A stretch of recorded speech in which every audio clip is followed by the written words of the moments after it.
functionality.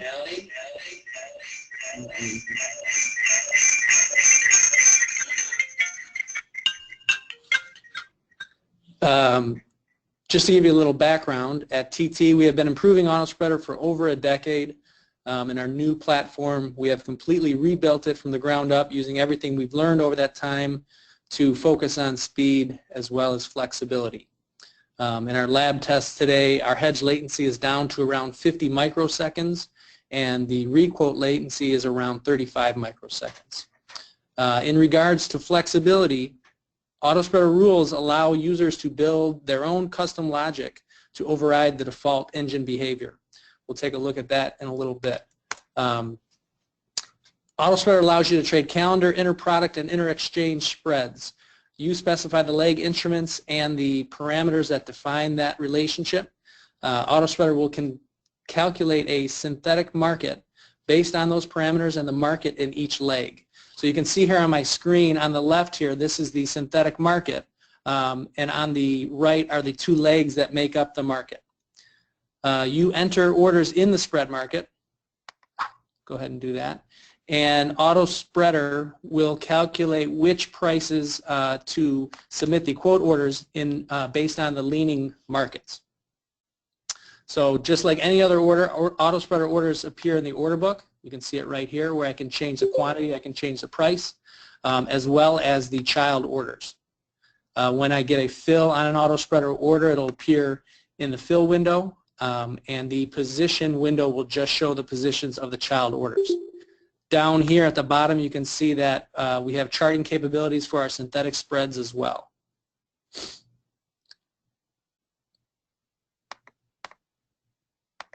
So right now just take you through how to create a synthetic spread. All right, so the first thing you're going to want to do is open the AutoSpreader widget.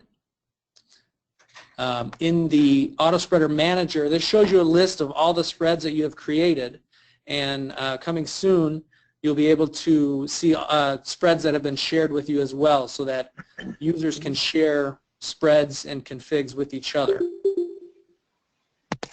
You can create, launch, edit, copy, and delete all of your spreads right here from this widget. The filter allows you to look up individual spreads. We also have tabs down here at the bottom where you can save your filtering. But to create a spread, you just go ahead and create, click the Create button. Obviously, you're going to give it a name, and we're just going to do the CL calendar spread.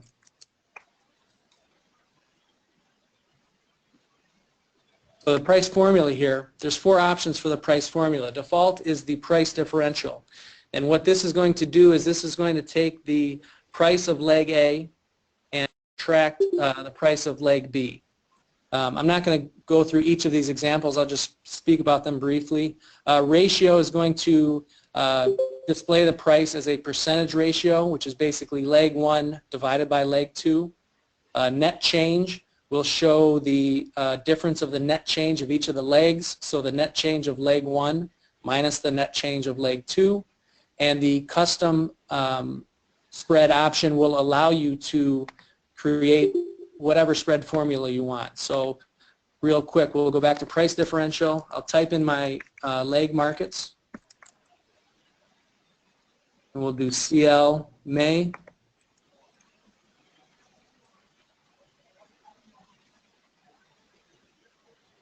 And CL June.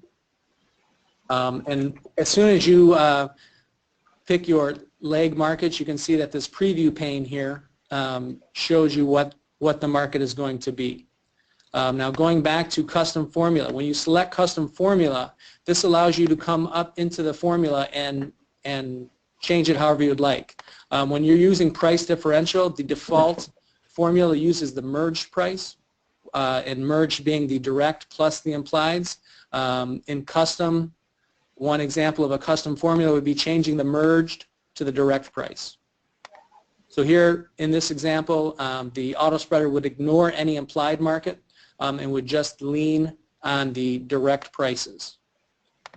But we're going to go back to price differential. I just wanted to show you how that works. The ratio.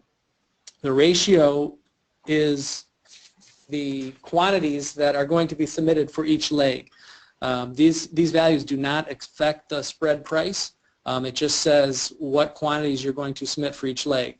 Everything in AutoSpreader, similar to Algo, is designed from the buy side. So when you have a +1 on your first leg, when the order is a buy order, that's going to be a buy in the first leg. A -1 on the second leg would be a sell in the second leg. The multiplier will weigh the value of the leg price. Values can be whole numbers, decimals, or fractions. Pay uptick, so just to give you an example, if you were to type 2 here, you can see right away the preview pane is going to update based on our change in the multiplier. That weighed the price of the first leg twice as much as the second leg. We'll go back to 1. We'll see that it updates. I'll go ahead and launch the spread so that you can see this as well.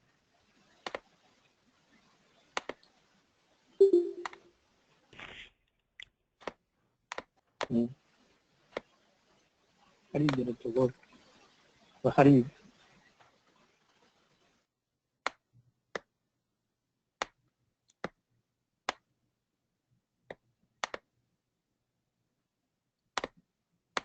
Okay, so on the left again here, you see this is our synthetic spread market, and the next two MD traders are the leg markets.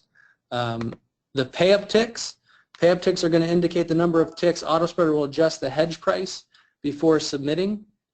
If it's a negative value, it'll price the hedge order away from the market. A positive value will price the hedge order into the market.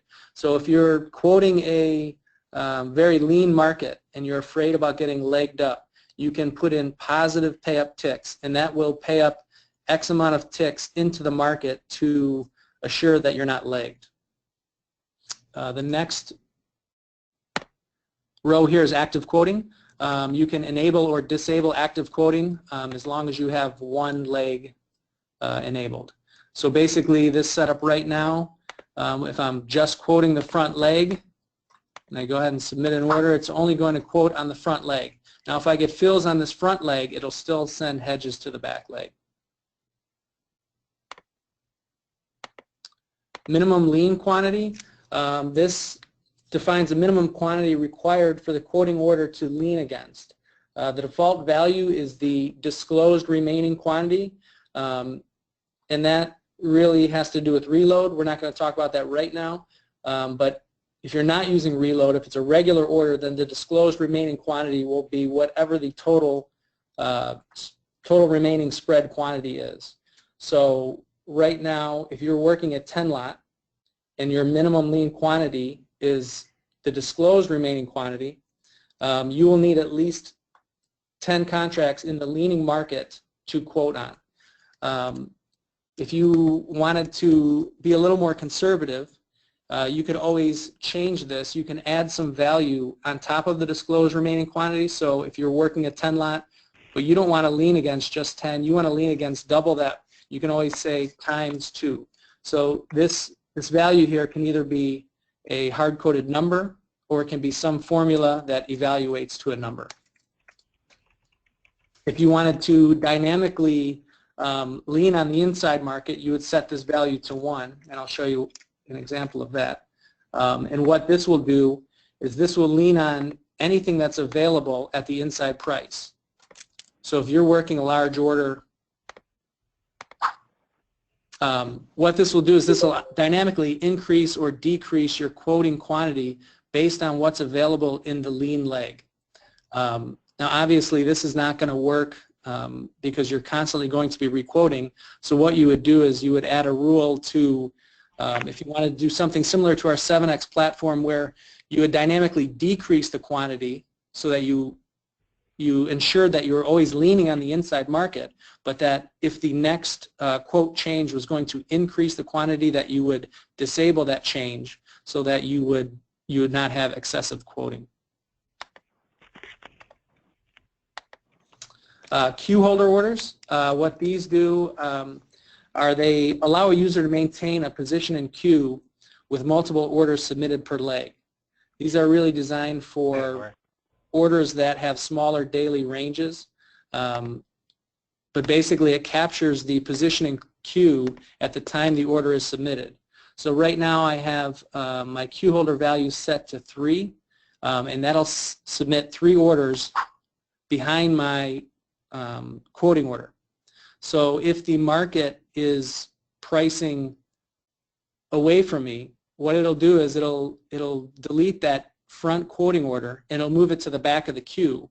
Your second order was the order that was submitted at the time the spread was submitted, so that'll have a you'll still have the same position in queue at the time that the spread order was submitted.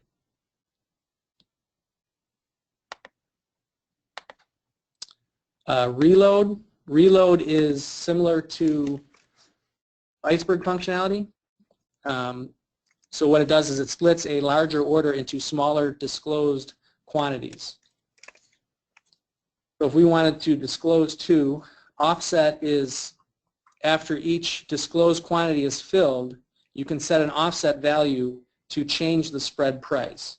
So if I set it to 1, what that's going to do is when I receive the spread for the fill for 2 in the spread, it will change the spread price 1 tick away from where it's originally submitted.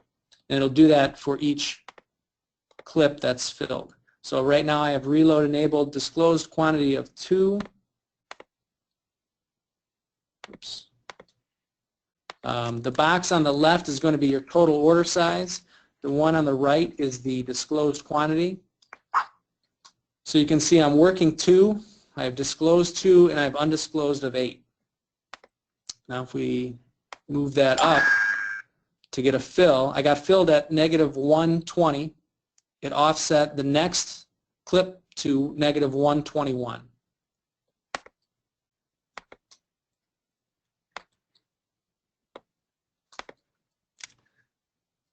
Minimum tick increment just displays the tick size of the leg. That is defined by the exchange, and the delta displays the effect on the spread with a 1 tick move in the leg. Over here on the right you can see that, delete that so we don't hear the noise. Over here on the right you see that we have a calculated tick size. What we do with this is we make our best guess at the best fit tick size. This is obvious when the contracts are the same, when they're the same product, but when products are different, we will calculate a best fit tick size. You can always override the tick size to whatever fits your need.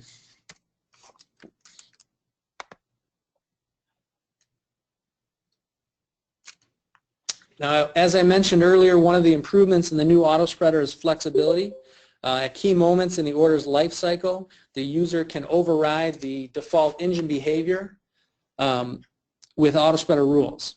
TT comes with some commonly used rules that you can add to your spread configuration right out of the box. You can also, from the auto spreader rules widget,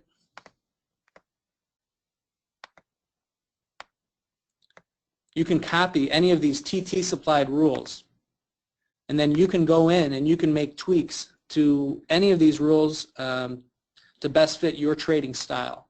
So we don't allow you to change the ones that we share out because everyone has those rules, but you can make copies of them and then do with them whatever you want.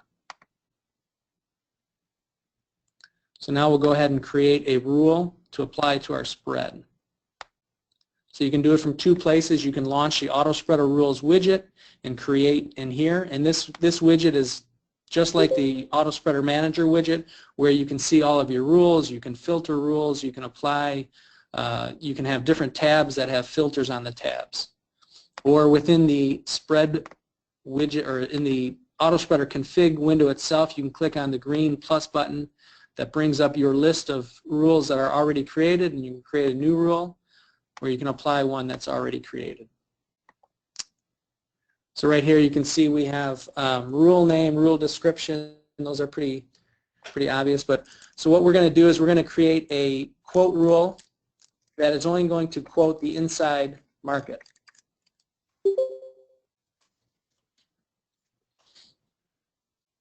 So right here you'll select your order type, quoting order, and what this does is this this signifies to AutoSpreader when you want this rule to be evaluated.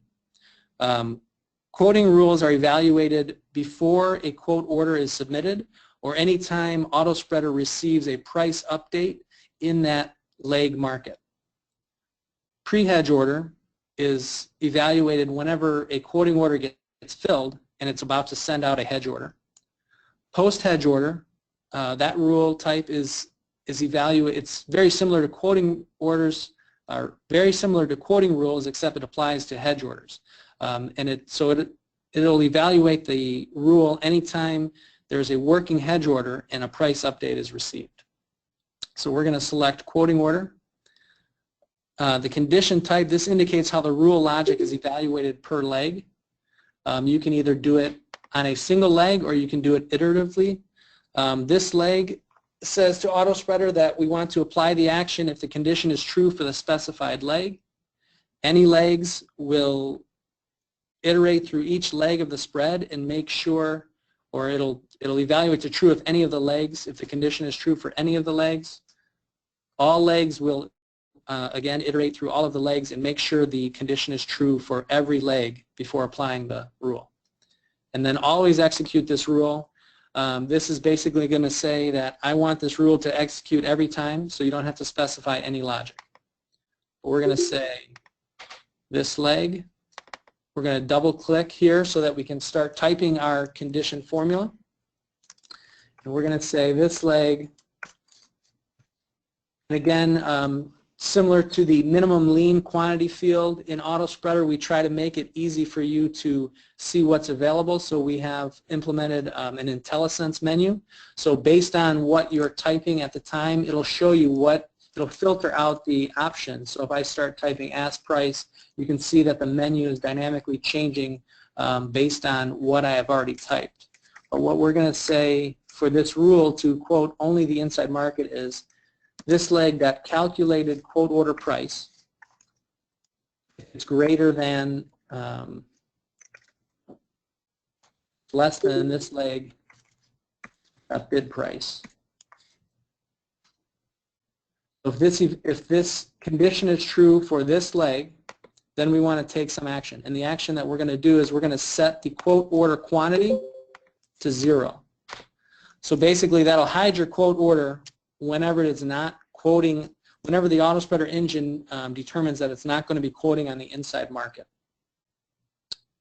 We're going to go ahead and press save, which is going to add it to our AutoSpreader config. Now since we made a change and we added a rule, we have to apply the change to our spread. Now I'm going to submit the order away from the market so that we're not leaning on the, so that we're not quoting at the inside market. And you can see that my buy quoting order is not in the market. My sell is. And we're going to go back and look at the rule.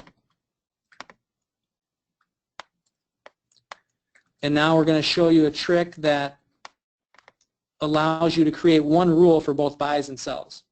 And what that is, it's very similar to ADL, which has an option flip for sell. So again, like I said earlier, AutoSpreader, similar to ADL, has, you're designing everything from the buy side. So this rule says for a buy order, if the calculated order price is less than the bid price. Now to also have this rule apply to sell orders, we're going to add brackets to whatever we want to have flipped when this is a sell order. So by adding brackets to these two fields, it'll be the same for a buy. It'll say this leg.calculated quote order price is less than the bid price. But when it's a sell, it's going to say this leg.calculated quote order price is greater than the ask price. So now this rule will work for both buys and sells.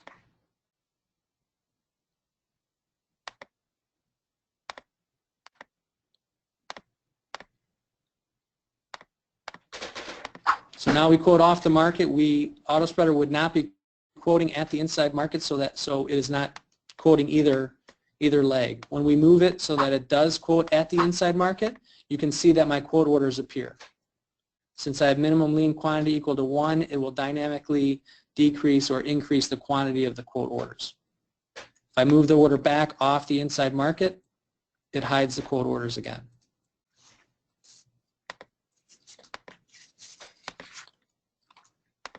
So to go back to the rules, for each different type of rule type, there are specified actions that you can take. For quote orders, you can set the quote order, you can change the quote order quantity or price. For pre-hedge rules, you can set the hedge order price or type, or price or quantity, and you can also set the type. So if your condition evaluates the true, maybe you want to set the hedge order type to a market or fill or kill. You can also forfeit the hedge. So if some condition comes up that you do not want to send a hedge order, you have the option of forfeiting the hedge and considering it as legged or filled. Doing it right now. So Patrick over here. The last order type is post-hedge order. And again, this is very similar to the quote order type where you can set the price or quantity of the hedge order. So that's a basic overview of AutoSpreader functionality on the new TT platform. I hope that this was helpful for you, and please let me know if you have any questions. Thank you, David, for your presentation. If you guys have any questions, please go ahead and put them in the chat window. We have a couple minutes to take some questions.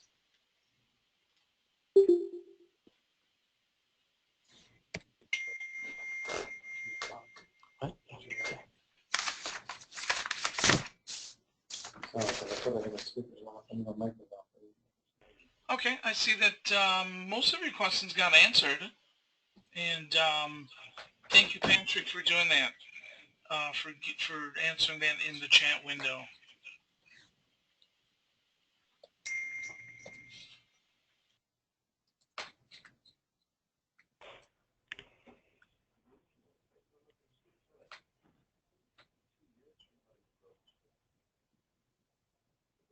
So done.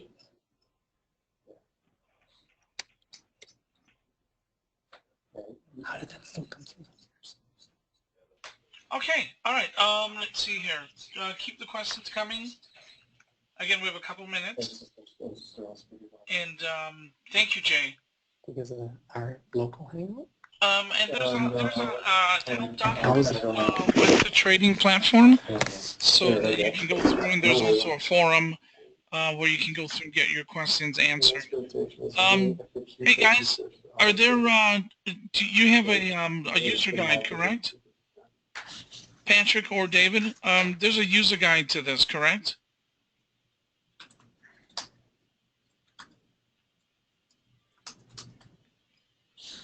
What you can do there, Phil, is email us support@ampfutures.com, and we'll get that for you. support@ampfutures.com. Okay? And I just put that in the chat window. All right, guys, I want to thank you very much for tuning in, quite a few of you today. I want to thank you again. And Dave and Patrick, thanks again for your insight and help into the platform. And we will have this class again. We'll give you guys plenty of heads up. Like us on Facebook. Look out for our emails and things like that. All right, I want to thank everyone again, and enjoy the rest of your nights. I see a couple more questions coming in. I'll just give it another minute.